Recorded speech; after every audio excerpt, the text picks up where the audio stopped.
Modern slavery remains legal in the United States, and the government and private businesses are profiting from it.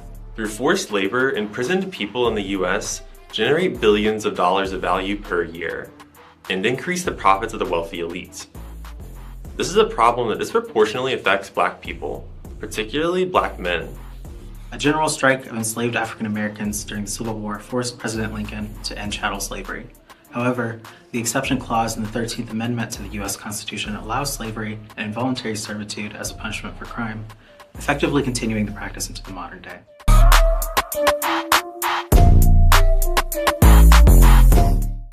Current estimates indicate that there are roughly 2.3 million people incarcerated in the United States, making the U.S. the world's largest jailer. While representing only 5% of the world's population, the U.S. holds nearly 20% of the global prison population. Of the 2.3 million people incarcerated, at least 1.2 million are held in state and federal prisons, where inmates are forced to work for little or no pay, and are subject to punishments for refusing to be forced into labor. 8% of the population, which is nearly 100,000 people, are incarcerated in private for-profit prisons. Mass incarceration in the U.S. is built on a foundation of institutionalized racism.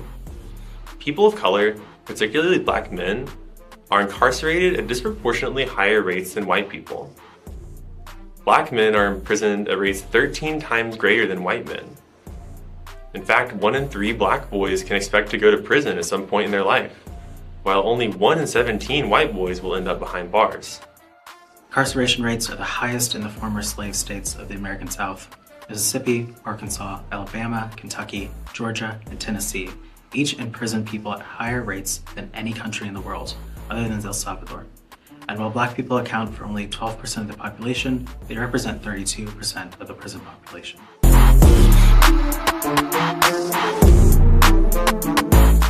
Of the 1.2 million people in state and federal prisons, at least 800,000 are prison laborers, the majority of which are forced into labor.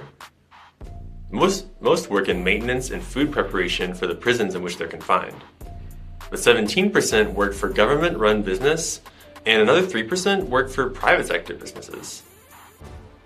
Prison laborers earn a meager hourly rate of somewhere between 4 cents to 59 cents, depending on the state. And in 6 states, all of which are in the South, prison laborers are not paid at all. Prison labor in state and federal prisons produces $2 billion worth of goods and services each year, and performs a minimum of $9 billion per year of upkeep and facility maintenance work. Additionally, the nearly 100,000 people held in private for-profit prisons generate $5 billion of revenue for the private prison industry annually.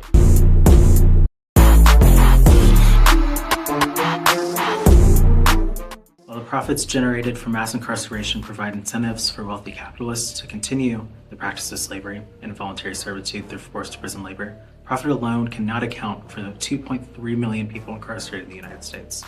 The growth of the prison system is intimately tied to the particularly racist nature of U.S. capitalism.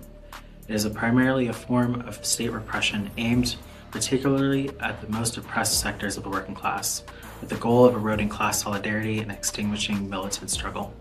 The capitalist class wants the working class to remain divided by race and ethnicity to keep us weak and unable to unite and fight back against our exploitation.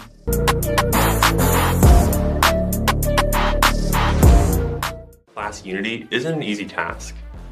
For one, white supremacy has long functioned as an unofficial state religion. Black people in the United States face special oppression above and beyond the normal forms of oppression working class people face in a capitalist society. Class unity is not a feel-good exercise or simply a helpful secondary factor. Rather, a united working class is the only road to an overthrow of capitalism, which holds the only chance for the full liberation of Black America.